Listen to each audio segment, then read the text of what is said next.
Berdirinya PBB, Perserikatan Bangsa-Bangsa, pada tanggal 24 Oktober 1945. PBB, Perserikatan Bangsa-Bangsa, dibentuk pada tanggal 24 Oktober 1945.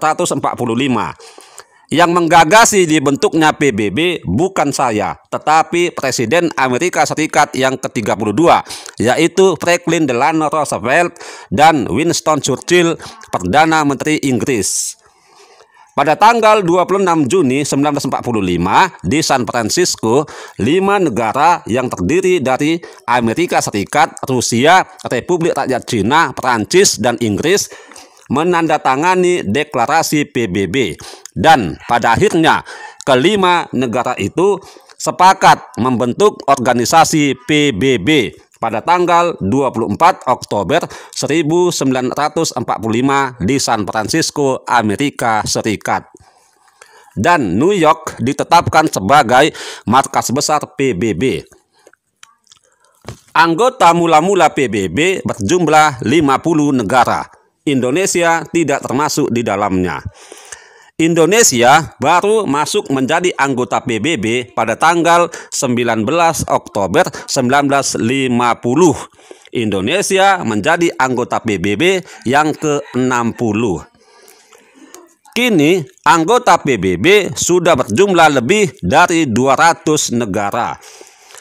Awal mula dibentuknya PBB ini karena Perang Dunia yang Kedua yang berlangsung mulai tahun 1939 hingga tahun 1945 yang menimbulkan banyak korban jiwa.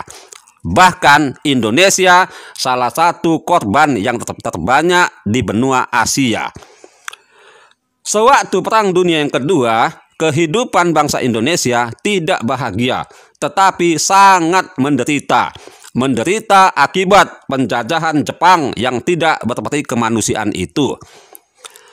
Bukan hanya Indonesia saja yang menderita, bahkan di Eropa juga menderita, apalagi bangsa yang kalah dalam berperang.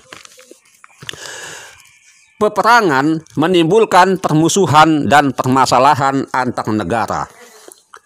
Untung sajalah 5 negara yang terdiri dari Amerika Serikat, Inggris, Rusia, Perancis, dan Cina ada keinginan untuk menghentikan perang yang sangat merugikan negara.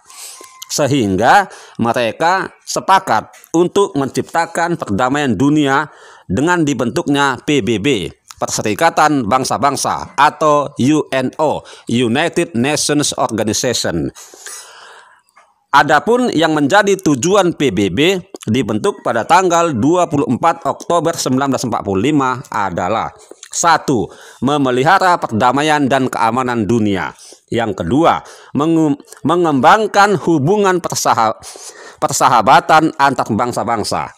Yang ketiga, bekerja sama dalam memecahkan masalah ekonomi, sosial, budaya, dan keamanan internasional dan mempromosikan penghormatan terhadap hak asasi dan kebebasan mendasar. Yang keempat, menjadi pusat untuk menyelaraskan tindakan bagi bangsa-bangsa dalam mencapai tujuan PBB secara bersama-sama.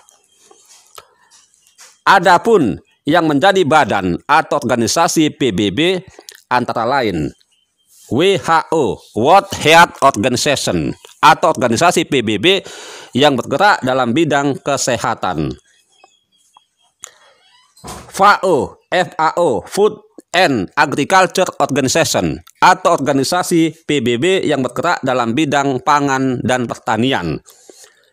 UNESCO, United Nations Education, Scientific and Culture Organization, atau organisasi PBB yang bergerak dalam bidang pendidikan dan kebudayaan. ILO, International Labour Organization, atau organisasi buruh internasional. WTO, World Trade Organization, atau organisasi PBB yang bergerak dalam bidang perdagangan internasional. UNICEF, United Nations International Children Emergency Fund atau Organisasi Dana untuk Kesejahteraan Anak-anak. IMF, International Monetary Fund atau Organisasi Dana Moneter Internasional. Dan masih banyak lagi organisasi atau badan PBB yang menangani bidang tertentu. Dalam PBB ada juga Dewan Keamanan, Dewan Perwalian, dan juga Sekretaris Jenderal. Adapun yang pernah menjabat menjadi Sekretaris Jenderal PBB antara lain: 1. Trygve dari Norwegia, menjabat Sekjen PBB tahun 1946 hingga 1952. Yang kedua, Dag Hammarskjöld dari Swedia, menjabat Sekjen PBB tahun 1953 hingga 1961. Yang ketiga, Uthan dari Myanmar, menjabat Sekjen PBB tahun 1961 hingga tahun 1971. Yang keempat, Kurt Waldheim dari Austria, menjabat Sekjen PBB tahun 1971 hingga 1982. Yang kelima, Javier Perez de Cuellar dari Peru, menjabat Sekjen PBB tahun 1982 hingga 1992. Yang keenam, Boutros Ghali dari Mesir, menjabat Sekjen PBB tahun 1992 hingga 1997. Yang ketujuh, Kofi Annan dari Ghana, menjabat Sekjen PBB tahun 1997 hingga tahun 2007. Yang ke-8, Ban Ki-moon dari Korea Selatan, menjabat tahun 2007 hingga tahun 2017. Yang ke-9, Antonio Guterres dari Portugal, menjabat Sekjen PBB tahun 2017 hingga saat ini. Untung sajalah PBB itu dibentuk pada tanggal 24 Oktober 1945. Kalau tidak, entah bagaimana nasib dunia ini. Bisa jadi peperangan tidak akan berhenti dan kejahatan ada di mana-mana. Bisa jadi terjadi zaman jahiliyah atau zaman kegelapan, yang artinya siapa yang kuat itu yang menang dan yang lemah ditindas sampai mati. Bangsa Indonesia harus bersyukur karena Indonesia sudah merdeka dan PBB dibentuk 2 bulan setelah Indonesia merdeka. Dan Indonesia bisa masuk menjadi anggota PBB tahun 1950.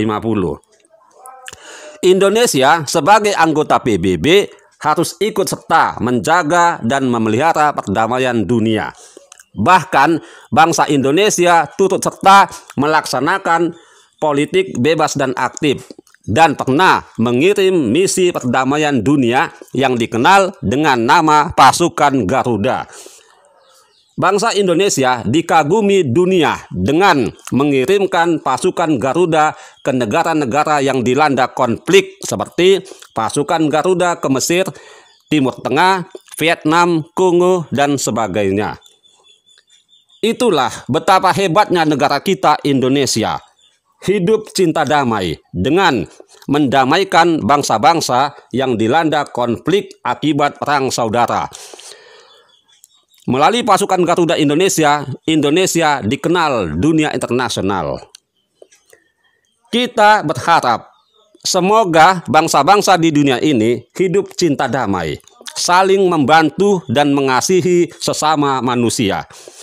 Kalau kita hidup rukun dan damai, saling menghargai, saling membantu dan mengasihi manusia, niscaya Tuhan akan mengasihi kita.